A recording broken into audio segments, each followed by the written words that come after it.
Hello, everyone, and welcome back to General Managers. I am your host, Dappz, with the all-incredible, fully bearded co-host of the year, Dylan. Yeah, we like that. Fuck yeah. First, let's start with the people that lost us the week. The pain. I was criticized for my energy levels and low T on the show yesterday because I had a hangover from losing bets and losing fantasy. I split my 6 leagues 3-3, and I still had a nauseous feeling in my stomach, Dylan. Malik Neighbors. Don't go to Malik Neighbors first. We have to talk about Brian Thomas Jr. Oh, my God. We'll talk about Brian Thomas Jr. first. 2 receptions, 55 yards, 0 touchdowns, 7 points. What an underwhelming second-round pick, Dylan. What do you have to say about this guy? I don't know. I'm getting a little worried. Obviously, Trevor Lawrence is pissed, right? So all of you sports card buyers that are for some reason like holding all of this Trevor Lawrence stuff, That's Ethan. So confusing to me. He's pissed. And all of these Jacksonville receivers start popping up instead of Brian Thomas Jr. We've got Washington. We've got De'Ami Brown. It's like, what is going on? Why is Brian Thomas Jr. not catching passes? The most concerning thing is that he is sometimes, and then he's not. He's dropping balls. He is, but he's not. Yeah. With that being said, I'd target Brian Thomas Jr., go siphon him away from the loser that thinks that this guy's a benchable player. He's not. Yeah, this is a guy who you might be able to buy low. I have a very difficult time. I was trying to trade for Tyreek Hill last season, who was a second-round pick. Nobody wanted to trade him to me. The guy refused, and he stunk all year. So there's going to be a lot of diamond hands guys in your leagues. But if you can get Brian Thomas Jr. low and people aren't high on him, go grab him. Let's go back to my hatred for Malik Neighbors. Going into Sunday night, I'm down 10 points to my arch nemesis, Alex Fasano. Alex, if you're watching, I hate you. I hate your living guts. Down 10 points. I'm like, this is a lock. I'm going to get 10 points from each of my guys. Malik Neighbors, 3 points. And I had Kelsey, 5 points. I lost by 3. Malik Neighbors, 2 receptions, 13 yards, 0 touchdowns.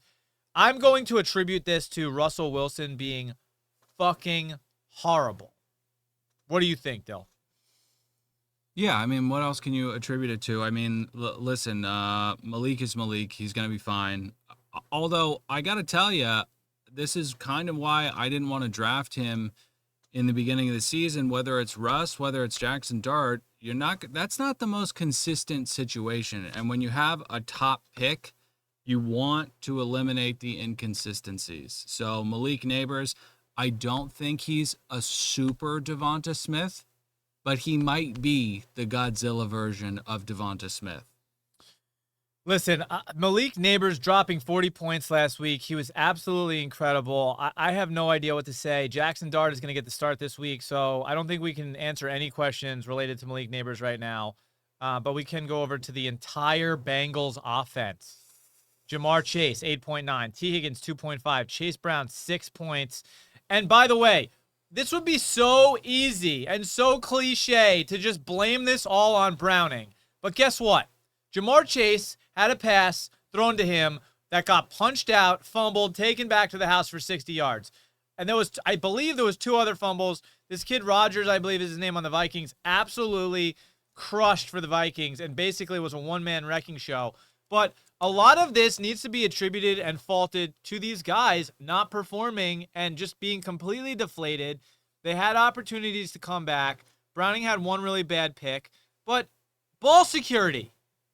Dylan loves to talk about ball security and how important it is in the NFL. Not just that it's important, it's perplexing. I don't understand how any human being holds onto a ball when an NFL DB is tackling them. I couldn't do it 1,000 times out of 1,000. Somehow these guys can, and it's very important. I'm not worried about Chase Brown, and I'm not worried about Jamar Chase. I'm worried about T. Higgins. T. Higgins should only be in your lineup. Personally, I mean, listen, he's going to have to be in lineups, but T. Higgins to me is, I'm going against the number 1 team in the league. I can't do it with my kind of low ceiling guys. I got to throw T. Higgins in. If you're playing somebody who's not as good as you, T. Higgins can lose you a week. I would much rather have more consistent guys. I'd rather play Keenan Allen than T. Higgins right now. Absolutely, and it's very funny that you criticized the trade that you offered to Ethan earlier because you got a trade offered to you for T. Higgins, which you really would have mollywopped the other person who offered you on that one. But you declined very quickly, may I add, and also you proposed it. So it's an interesting turn of events when, guys, I'm sure everyone who's watching, you watch a little adversary in your league offer you a trade, then you propose it to them, and what do? They cancel it. I don't know how it works. I don't believe in Javonte Williams. I never will. I don't care if he's averaging like 30 points a week. No, he's not. Let's get to the people that won us the week. Running back, Jonathan Taylor. Let's start with the quarterbacks. You know what? Let's start with the quarterbacks. We're gonna mosey on over to QBs. We'll get back to Jonathan Taylor. First off, Caleb Williams, 363 yards, 2 touchdowns, 2 interceptions. I think this is the Caleb Williams we believed we were going to see starting the year. This is the Caleb we've been waiting for. And by the way, again, this is what I talk about all the time and why football aggravates me and what Russell Wilson could have done. Caleb Williams throws for over 350 yards. He threw 2 picks. All right, he wasn't perfect, but guess what?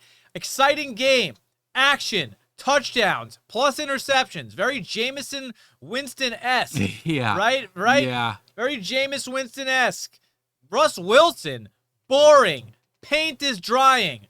In the woods. No sunlight. No water. No food. You're going to die watching the Giants, okay? Next player. Well, I would say you're also going to die if starting Caleb Williams is a long-term strategy for you at quarterback. Jameson is everyone's favorite, okay? Everyone's favorite. Don't put him in your quarterback position. I am not sold on Caleb Williams yet at all. Well, Caleb Williams is currently ranked 4th overall in fantasy and half PPR leagues, so very, very impressive. I think he went 24, 16, and now 29 points. We got to look out for Caleb. This is a guy who went undrafted in a lot of leagues too, by the way. Yeah. So Jalen Hurts, your obvious typical quarterback who's going to get you 29 points a week, 25 points a week. He kind of started slow. Finally, they let him start throwing the ball week 3. I don't really get it, Dill. The Eagles have been incredibly boring to watch until this last week where they finally put on a show. Devonta Smith scores. A.J. Brown scores. Jalen Hurts is doing his thing. Should we expect this more from Jalen Hurts over the next couple weeks? I don't know, because I think the only reason they went to this kind of offense is because they weren't winning the game. If Jalen Hurts flipped out on the OC, he said, "Fuck off, I'm throwing the ball." And when he did that, they proved, much to the chagrin of the NFL, that they're not just a tush-push, garbage disposal, 3rd and 2 every 3rd down kind of team. They can do this too, and that's horrifying. But let's talk about this real quick, because we saw what Jalen Hurts, Saquon Barkley, A.J. Brown, Devonta Smith, we saw what they did in the Super Bowl to the Chiefs, where they threw the ball, they ran the ball, they did whatever they wanted to do. First 2 games, it seems like they were kind of getting away from who the Eagles are, right? And they're just running the ball to Saquon. He's getting his slow, boring football. Why would you play this style of football only when you're down? If the Eagles came out and started playing the game, this style of football, you have 60 points. You have 40 points. Right. Well, again, this goes back to my issue with football and these conservative coaches air the ball out to start the game. This is what the fans want. You don't need to be scared. You don't need to be scared that you're going to commit a turnover, okay? Because punting 6 times a game is the same thing as throwing a touchdown and then throwing a pick and letting up a touchdown. It's a wash. It's 7-7. It's the same thing as punt. Nobody wants to watch that brand of football. Get it out. All right? Geno Smith dropping 29 is disgusting. Most of that happening in garbage time. I don't want to give too much time to Geno Smith because I don't like him, but Dylan wants to talk about No, I do not. I want to move away from the quarterbacks badly, but I do want to say there are guys with Lamar right now that if their skill players are bad enough, they have a losing record. Go get Lamar and Josh Allen. These people may be desperate. It's going to take a lot, but if you're doing well right now, if you have a bevy of resources in a position, go get a quarterback and give up the positions that you don't need. Okay, I would give up Drake London and Jalen Warren and Juwan Johnson for Lamar if somebody's struggling. I mean, go get these guys. Guys, I don't know who would make that trade that Dylan just proposed, but we will move on to wide receivers. Okay. Back to running backs. Oh, sorry, we're going to running backs. Yeah. Jonathan Taylor. I mean, Jonathan Taylor is starting the season like he's the Saquon Barkley, Christian McCaffrey of the league this year. And it seems to be such an obvious pick, too. Taylor's been a stud the last couple of years. He had one bad injury 1 year, but besides that, he's gotten hurt for a couple games here and there, but he's played the majority of the games. He's winning weeks. I mean, he had 17 carries, 102 yards, 3 touchdowns, 3 receptions, 4 targets, 16 yards. By the way, Daniel Jones this season has 3 one-yard rushing touchdowns, meaning Taylor could have another 18 points, which is absolutely disgusting. So, Jonathan Taylor, congrats if you drafted him in the second round. Omarion Hampton, finally the Omarion Hampton show that everybody's been waiting for. It's a shame that we had to see Najee Harris go down in order for this to happen. This is his breakout week. Are you excited about Omarion Hampton? I know you got him in a couple leagues, right, Dill? I'm very excited about Omarion Hampton. I think he could be a league winner, but he is playing for Harbaugh, so I don't know that this is going to be a consistent thing. I mean, I would like to lean on you for a second. My league that I care the most about, I went Christian McCaffrey, Jonathan Taylor, Omarion Hampton. Those are my first 3 picks. Those are my 3 running backs, okay? People are coming out of the woodwork for Omarion Hampton right now. Is Omarion Hampton a sell-high guy? No, definitely not. I don't think he's a sell-high guy. I thought going into the season that Harbaugh loves to run the ball. He always has. Obviously, Herbert looks ridiculous, and I don't think that's going to stop anytime soon. But listen, Austin Eckler was on the Chargers forever. He was a guy who caught plenty of passes out of the backfield. Najee Harris going down completely eliminates the 5 to 10 carries that he was going to get, and will Najee take some of that workload? I mean, if the Chargers get their offensive line together and they can run the ball, Harbaugh wants to run the ball 100 yards a game. That's 10 points, whether Hampton catches a ball or scores a touchdown or not. This is a guy who I think has now become a 12-point floor guy. I'm excited to see Omarion Hampton, and if you can get him low, because listen, like Dylan just said, there's a couple leagues where Omarion Hampton might be on somebody's bench, right? And they can't even start them, or they think they have players who are superior. We'll see. Another guy I'm extremely excited about, Cam Skattebo. Guys, he is just fun to watch. I hate the Giants. I hate watching the Giants. But watching Cam, I love what he said last year. Before he got drafted, he made this announcement. He said something along the lines of, nobody is respecting the fact that I'm the best running back in the country. Okay. That's what he said. Okay. Ashton Genty, by the way, was clearly the best running back in the country. But guess what? Looking at Ashton Genty right now and Cam Skattebo, by the way, Giants don't have a great offensive line. Cam Skattebo, I'd much rather have Cam Skattebo right now for fantasy purposes than Ashton Genty, and it's not even close. And also, Cam Skattebo went in the 10th, 12th, 14th round. Cam Skattebo is a violent young man. Violent. He's a violent young man. To steal from one of my fantasy text threads, there is no way he lasts longer than 3 seasons in the NFL, and he's going to throw his future wife through a fucking wall. But I love him on my teams. I will be starting him in perpetuity moving forward. He is an amazing league-winning flex position if you got him. The last one, I mean, I feel like I fleeced somebody in a trade this week. I shipped off Josh Jacobs for George Kittle and Jordan Mason. I'm good with that. I think that even when Aaron Jones comes back, it's going to be annoying. He'll take some points for Jordan Mason, but Jordan Mason is a much better running back. He's young, he's spry. I mean, look at it this weekend, 2 touchdowns. Oh, I mean, how many points do we have from him? Over 23 points. I think he's an RB1 lock when Aaron Jones is gone and maybe into the future. Well, it's good to see Christian back, scoring points again, being that RB1 type. Jordan Mason, I think if you've got him for the next 3 weeks, you're in a prime position. Don't feel the same about Dill in terms of Aaron Jones. Aaron Jones, if he's healthy, is a problem for Jordan Mason. But Aaron Jones does get injured pretty often, so if that's the case, you're in a decent position. Julian.ca says, who is better, Jahmyr Gibbs or Christian McCaffrey? I mean, listen, Dill, I'll let you take this one, and I'll give my opinion after. I would still say Christian McCaffrey, but we're splitting hairs here. Jahmyr Gibbs is such a talented running back. It's just that Christian McCaffrey is the only thing in San Fran outside of Ricky Pearsall. When Kittle comes back, when Pearsall comes back, maybe when Ayuk comes back, I would rather have Gibbs, but there's still the pass catching of CMC is so undefeated. If I would pick one rest of season, I would rather have Gibbs because of the durability. But that's where I stand on it. Well, here's the thing. If David Montgomery was not in Detroit, Jahmyr Gibbs would be the #1 fantasy player every single year. Every year. It wouldn't be close. He would get double the usage. You see David Montgomery, taking 10, 15 points away from Gibbs every single week. And listen, you saw what Montgomery's capable too of. I mean, David Montgomery realistically should be a running back, the starting lead running back on a team, but the Lions built an incredible roster.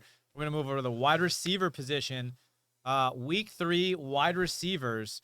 Tre Tucker, big surprise, dropping a 40-point week. A lot of it coming in garbage time with Geno Smith. But I will say Tre Tucker did have a 12-point week in week 1 and then a 6-point week.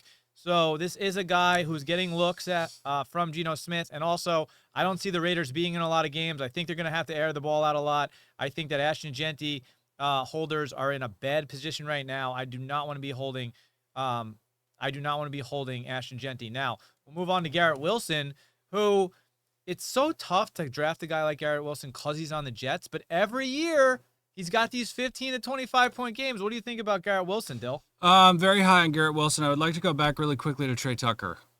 Tre Tucker did this last year. He's going to have these games where he goes off. This year seems to be a little bit more consistent. I don't know how the Raiders' offensive line is so porous and so bad that Ashton Genty cannot run the ball. Yet Tre Tucker has enough time to get 70 yards down the field wide open. It's very confusing to me. It doesn't seem like a consistent thing. I do not want Tre Tucker anywhere near my lineup. Garrett Wilson, though. Garrett Wilson's going to Garrett Wilson, and it's going to be even better when Justin Fields gets back. I love the Jets. I love the Jets, man. When you say love, define love. I mean, I just think they're a fun team. I think they got a great spirit. I think they're a well-run organization. I think they're going to be a contender in years to come. Yeah, the Jets. Cortland Okay. Sutton. We'll move along to Denver. Cortland Sutton, 1 week, he scores. Next week, goose egg. Everybody flips out. Cortland Sutton's not the guy. Guess what? He's back. Cortland Sutton's back. 23 points. Wide receiver 1 of the Broncos. Bo Nix knows how to throw the ball. We can't doubt that. I mean, guys, if you were worried about, I tried to trade for Cortland Sutton as soon as he had that bad week. I'm like, give him to me, give him to me, give him to me. Didn't get him. I'm very happy this week. Cortland Sutton has had 2 good games and 1 bad game, but he has had 2 very good games. I want all of Cortland Sutton. A.J. Brown is a little bit dicier. I'm still a little hesitant when it comes to A.J. Brown. I mean, again, 6 receptions, 109 yards, and a tutty. They can do this. I think they're good enough to not need to do it. And that's not what you want in fantasy. When you look at somebody like Puka, what the Rams do is throw to Puka Nacua. That's what they do. That's what they do. And now they throw it to Devonta Adams also. They throw to Devonta Adams as well. But, Puka is the Rams offense. Saquon Barkley is the Eagles offense. So I'm high on AJ, but, he's going to have some bad weeks. But we should get to the Eagles versus the Rams and break down the players in that contest. Let's break down Eagles-Rams. Absolutely ridiculous. A.J. Brown finally goes off. I think everybody was worried about him, but this is a guy who probably is going to be a boom or bust player, unfortunately. It doesn't seem like, You're going to get a guaranteed 10 points from A.J. Brown. It's dependent on Jalen Hurts' mood, which can be pissy or maybe not pissy. You can't really tell because he shows no emotion. Devonta Smith, it's just bizarre that Devonta Smith and A.J. Brown both don't have any points in week 1 or 2, and then they both have 20 points this week. You wish the Eagles would just continue to score points and stop doing this. Jalen Hurts is going to Jalen Hurts, 4 touchdowns, 30 points. This is why you draft Jalen Hurts in the 3rd round, because of this game right here. It's a weak winner, especially if you've stacked him with Devonta Smith, maybe in a 3rd, 4th, 5th round, wherever you grab Devonta. You got Jalen and Devonta. Now you have 50 points from 2 players. Puka Nacua, I mean, come on, guys. This guy, since he came in the league, I picked him up off waivers when he was a rookie after I saw he had 15 targets from Matthew Stafford his first game, and I'm like, what? He targeted this guy 15 times. I picked him up in every league, and he brought me to the championship in a number of leagues. And since then, it's been difficult to draft him because he did get hurt. He's like back end 1st round, early 2nd round, but this is why you draft him early 2nd round. 22 points, 11 receptions, 112 yards. They rush the ball to him. Is Puka Nacua the most dominant wide receiver in fantasy? He's up there, Dill. He's. You know what I'll say about Puka? Name another receiver that's more dominant than Puka Nacua right now. I mean, you can't say Chase, right? No, absolutely not. I think the only person that you could even float is Amon-Ra. Jefferson. No, I don't think Jefferson's in the same league. I think the 3-headed dragon right now is Puka, Amon-Ra, and JSN. I think those are the gold, silver, and bronze of the wide receiving position so far. Yeah, we'll see. I mean, obviously, Neighbors had a pretty boring game, a 40-point game, and then an absolute dud. So, nope. I don't know. We'll see what Jackson Dart does. Moving to Dallas, Chicago. Let's see what we got. Caleb Williams, 300 yards, 4 tutties, 29 points. Again, we talked about this earlier. This is the game you want to see from Caleb Williams. This is what we've been waiting for. Caleb Williams was drafted 1st overall for a reason. Or was he drafted 2nd? Was it Jaden and then Caleb? Not a big draft guy. Not a big draft guy. I'm sorry, guys. Tell us in the comments where Caleb was drafted. Anyway, Caleb Williams, huge hype, huge success story. And then he kind of underperforms, right? Doesn't do what he's supposed to do. And now he beats the Cowboys, puts on a little show. Ben Johnson's in town. Will this keep up? Do you see this keeping up, Dill? I see it happening every once in a while. I don't think they're there yet. I think that depending on how the season goes, we could and sheesh, says Bryce. Bryce was one. Bryce was one. Thank you. Sheesh. If Caleb balls out this season, I will draft him next season. But this season, I don't want to touch Caleb Williams with a new head coach. Although I got to say the Odunze thing is a Romeo and Juliet kind of love. I mean, they're really, really phenomenal together. So who knows? I'm not touching him, but I wouldn't fault you if you did. Luther Burden, I mean, I don't know what to say about this. I don't know what to say about this. That's pretty cool. In one of the worst flea flickers in maybe the history of the NFL, this guy gets, 60, 70 yards. So this is not a... You were not a fan of the flea flicker. I mean, did you see the flea flicker? Oh, I saw it. I saw it all right. I mean, it's too high in the air. It took too long to get back. And also, sheesh, Bryce that was a different draft class. It was Caleb 1 overall. It was Jaden Daniels 2 last season. So let me just point that out. And sheesh, guys, what the fuck? Sheesh, you're killing us, sheesh. You're absolutely killing us. Someone offered me Jamar Chase for Egbuka and Mason. Egbuka and Mason is the keep there. That is 100% the keep there. I mean, right? It really depends on your running back strength. It really depends on your running back strength, but I would lean towards keeping. There's nothing to think about. Mike Evans is hurt. Egbuka is already the guy there. Now there's one less receiver. Egbuka could be a top 5, top 10 receiver over Chase by himself. Then you get Jordan Mason, who could be a top 10 running back for the next month. Okay, look at that. Perfect example. If you have Judkins and Bucky and Pollard, you do not need Mason. You're just getting an upgrade on receiver. I know that Egbuka is the guy, but Jamar Chase is Jamar Chase. What has Pollard done? Pollard has gotten the ball 50 times a game. No way, guys. We have to. We need to do a little Pollard check real quick on stats. And I hate to pull out the phone mid-show, but we need to talk about this. Pollard has 7 points, 9 points, and 12 points. That's a steady flex position. That's a steady flex. Judkins had one good game, just came in, not reliable enough for me. And then you have Bucky Irving, who I love. So I'll give you that one. Either way, though, Jamar Chase, I just don't know. What are we going to do about Jamar Chase? Let's be honest. Bucky, Mason, Egbuka is going to win you games right now. If you have a losing record and you need wins, keep the players. Julian says A.J. Brown or Justin Jefferson. I think it's J.J. all day. J.J. all day. J.J. all day. J.J. all day. Come on. All right. We then get to Rome Odunze, who I don't. Rome Odunze, guys, just so everyone's aware, might be a top 5 receiver this year.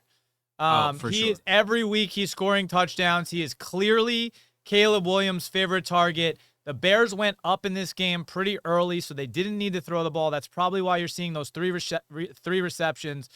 So Zane says he's 0-3, but he's dropped 130 every week. Dude, that is so tough to hear. But you know what? You get back to 2-3, by the way, with those point totals. You're gonna climb the standings very quick. Don't sweat that out. Just focus on winning this week. All right? Focus on winning this week. That's what you got to do.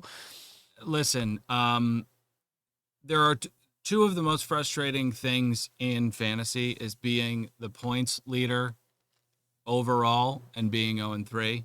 It's just not fair. The second thing, and we've talked about it before, wrong white guy. Wrong white guy. Wrong white guy. Tucker Kraft scored. No, it's Jeremy Hardenstein. Hargraves or something like that. Wrong fucking white guy. Yep. God, I hate that. Let's get to CeeDee Lamb. My God. This is, I can't say unbelievable. He got hurt, right? CD got hurt in the middle of the game. I don't know if it was the second or third quarter. He got hurt pretty early. They're saying he's out a month. Really unfortunate. He says he's playing. He says he's playing. I don't know what that means. George Pickens, though. George Pickens going up in value real quick. Scored 18 last week. Also may have been the reason the Cowboys lost. He had a ball go right through his hands. Dak ends up getting picked. It was an easy catch Pickens should have made. That was kind of the turning point of momentum in the game. Had the Cowboys scored, I think they were either going to tie the game or they were about to make it a one-score game, and that ended up not happening. Julian with a wild question, Lamar Jackson or Josh Allen. I mean, they're the same player. Cheeseburger or cheeseburger. Yeah. It's like I'll have the cheeseburger. Do you like a burger or do you like a hot dog, on the 4th of July? Yeah, I think it's more cheeseburger or cheeseburger, but the Cowboys defense is so bad that I want their receivers. Very high on George Pickens. They have to throw the ball. And Javonte Williams is not a good running back, right? We know that. He's like a top 5. We know that. Yeah. We know that. All right, let's get to the Browns-Packers. Browns, it's unbelievable. Well, there's also Hunter Henry, who's, a tight end. That you really have 30 points? Is that for real? Yeah. Or that's through 2 games. Or 3 games. I got to double check that. Yeah, let's double check that. I think he got over. He had 25 points. Yeah. Holy moly. 2 touchdowns, 90 yards, 8 receptions. Hunter Henry, guys. And by the way, he started off, guys, 8 points, 1 point. So not everybody was starting Hunter Henry this week. That's a great start if you stayed true to the Patriots way. But Hunter Henry is a guy I like because of volume. Drake May is targeting this guy. Absolutely. Look out for Hunter Henry this year based on targets, all right? We'll see if Drake May can put it together and stop throwing picks in the red zone. All right. Let's move on to move from Cam Skattebo. We talked about this guy. Let's get to this story with the Browns and the Packers. Quinshon Judkins, Dylan Sampson owners, drop him now. Just drop him. Board owners, you should have dropped him a long time ago. This is the guy. Now, I know that it was one game. I understand that. But it was one game against the Packers. Great defense. Great defense. And when you're watching football and you're playing fantasy, you really need to lean on the eye test. The eye test is the most important thing in fantasy football. The eye test, he passed with flying colors. The guy is the real deal. He seems to be the real deal. The Browns beat the low-life Packers, who will not be in the Super Bowl. Twitch TV asks, what's your thoughts on Ian Book this season? Hysterical. Ian Book. I don't know what that means. It's an inside joke with some Dappz Sports cronies. Okay, if you've great. been following over the years. Tats Dappz over at Dappz Sports had a deep hatred for Ian Book, so every time he pulled his rookie card, he screamed out that he hated him, and anybody who's been watching our channels for the past couple of years also hates him. Tucker Kraft, Jerry Jeudy. Who are we up to next in this game? Jerry Jeudy, 1 reception, 17 yards, 0 touchdowns, 2.7 points. I mean, listen, Jerry Jeudy is a guy who a lot of people draft late thinking he's a sleeper. This does not look like a sleeper to me, Dylan. This looks like a bum. No, he's a worse version of Calvin Ridley. They're both not startable people. Jerry Jeudy, he can only play football if Jameis Winston is throwing him the ball. You know what? Jerry Judy's a guy who, if he's on the Kansas City Chiefs, he scores 20 points a week. But guess what? Joe Flacco's throwing him the ball. Sorry. If I can land it, do y'all like Judkins, Bucky, and Igbuka for JSN and Jonathan Taylor? Of course we like that. You can't land that. Yeah, I don't think you can land that. There's no way you can land that. But try it. Jordan Love, Tucker Kraft, Romeo Dobbs. You guys did a sketch on Dappz Sports, and stay tuned for all these sketches. They're so funny, and they're coming out every time there's football on. The NFL scriptwriters had fun with this game. And this is why you don't bet on the NFL in the first month of the season, because stuff like this happens. I mean, I don't even know what the spread was in this game. Well, listen, there's these survivor pools where, I don't know how many people probably picked the Green Bay Packers to win straight up Survival against the pool Browns, nuke. And this was not it. This was not it. With that being said, I'm fine with Tucker Kraft. He was a little banged up this game. I do think that he's a top 5 tight end still. But you're playing the Browns. Let's not rush people back when they're not healthy, right? That's stupid if you're trying to win a championship. Let's not rush people back when you're playing the Browns, coaching staff. God damn it. No, definitely not worth it. Moving on to the Vikings-Bengals, which ended up being an insane game for the Vikings and Vikings fans. Absolutely horrible for all Bengals fantasy owners. Jamar Chase, T. Higgins, Chase Brown, all absolutely deplorable. Dr. Awesome Sauce says, I want to trade Jamar Chase for Olave and either Hampton or Irving. What are your thoughts? Dill, you want to get this one? I'm a big Olave guy. I love Olave this year. He's getting seemingly every target on the team. The only other mouths to feed are Kamara and Johnson. He's very clearly the wide receiver 1 on that team, has been for a while. He has a very, very high floor. He does not have a very high ceiling. We haven't seen it yet, but high floor is so important in fantasy football. These volatile players like Jamison Williams and Devonta Smith and evidently Malik Neighbors can lose you weeks. Chris Olave will not lose you a week. He won't. He'll get you the 9, 10, 11, 12 points that you need. Yeah, and listen, Chris Olave, huge target share in relation to all the other receivers in the league. I think he's top 5, maybe top 8 in terms of quarterback targeting his receiver, and he hasn't really reached the end zone yet. So I would just offer Chase for both Olave and Hampton, and then offer him again Olave and Irving, and I'll take either of those, to be honest. I like Hampton and Irving in that running back slot. Jamar Chase is just too much of a question mark. I want him off my roster. Let's get to Jordan Mason. And now we're going to move to Jordan Mason, who had 116 yards and 2 touchdowns, 23 points. And you should expect a similar line, maybe 16 points instead of 23 on an average over the next 3 weeks, while what's-his-face? Aaron Jones is out. Aaron Jones Sr., excuse me.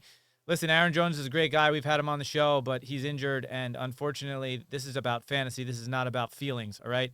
So Aaron Jones is out. J.J. McCarthy's out. Carson Wentz is in. Vikings dominate the Bengals. This is one of those games where we have no idea who the Bengals are, and we have no idea who the Vikings are. We have a better idea of the Bengals stink. Carson Wentz puts up 15 points, 2 touchdowns. He's 14 for 20. Great completion percentage. Hey, listen, this is why you pay a backup quarterback, to do this exact stat line in front of us. I like Carson Wentz if you're in a 2 QB league and you didn't have somebody solid or your second quarterback got injured and you could pick up Carson Wentz. Great sub in. All right, let's talk about some waivers. And now we're going to go into waivers, guys. This kid, Alec Manor, scores 2 weeks in a row.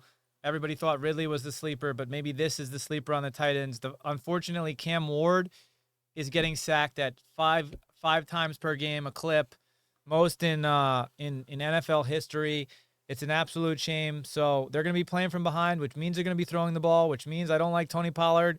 But again, maybe Ridley comes around. If they can try to block and give him just some type of time, I don't know, but pick up A.O. Manor if you can. Chris Rodriguez, I mistakenly said that he scored earlier. It was actually Jeremy McNichols, yeah. So which means this is a shit show backfield. I'm staying away from all these guys. I can't tell you how many fantasy experts, and we ridicule them all the time. Okay, we're the fantasy experts. Okay, we are the fantasy experts. Okay. People talking about Chris Rodriguez and Bill Krosky-Merritt and Jeremy McNichols. If you have 3 balls juggling in the air, I don't want any of them. I want to juggle one big medicine ball, okay? I don't want any of these running backs. If you need one in a pinch, throw a dart at one and see if it works, but I don't want any of them. No, I don't want any of them either. Tre Tucker, if you're super thin at flex or wide receiver, you've had an injury, CeeDee Lamb, you're forced to pick up a Tre Tucker. Hey, man, if you've got 2 out of 3 weeks with double-digit points, that's enough for me in terms of consistency. And like we talked about, we think the Raiders are going to be down a lot and need to throw the ball. Tyquan Thornton, love this guy. Patrick Mahomes is looking at him every single game. He's also missed him a number of times. He had that juggle. That may have been a touchdown, which would have added. What are you doing with this guy post week 6? But listen, if you have an injury for somebody who's not in your lineup for a couple weeks, it's a great little pickup real quick. That's really all it is. Though. It's listen, plug a hole. By the way, if you drafted Xavier Worthy, plug the hole. If you have Rashee Rice, plug the hole. But use him until Rashee Rice comes back. We should say that if you're in a league with Fab, and you should only be in leagues with Fab because waivers are stupid. We get that, Dill, but some people are in them. They're in them right now. Don't spend a waiver on this man then, and don't spend more than $2 or $3 of your Fab on this person. Let's get to Parker Washington. I just don't even know what to say about Parker Washington. What is your opinion? Go get him.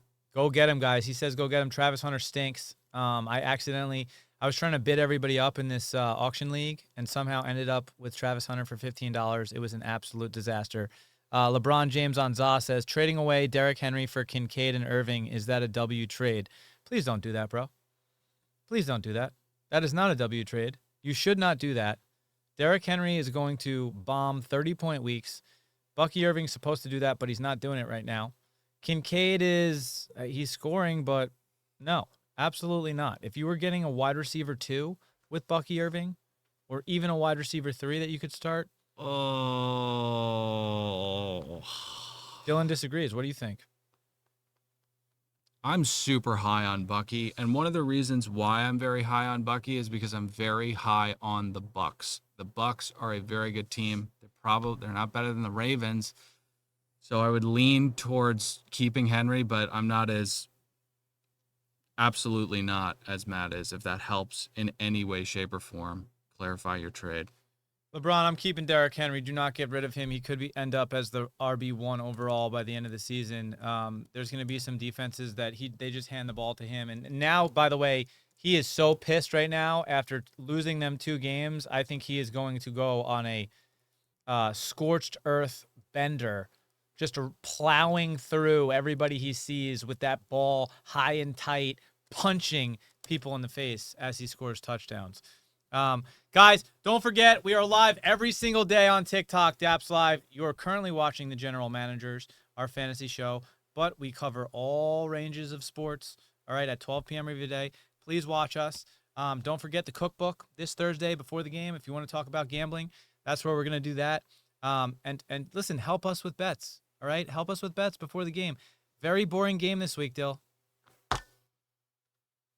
Seattle versus Arizona. I don't think that's a boring game. I think that's a good game. Okay. You know what? Divisional matchup. Maybe I'm wrong. Sam It's a divisional Darnold, Kyler matchup. Murray. The problem I have with these two guys is they could put up points and they can also do absolutely nothing, and we don't know what we're going to get. And I like to bet the over. Also, if you are watching on YouTube, drop your questions in the comments and DM us on TikTok. We will answer as many questions as we can possibly get to. We are the fantasy experts. We will tell you the truth. We are not just the general managers. We are also the fantasy experts.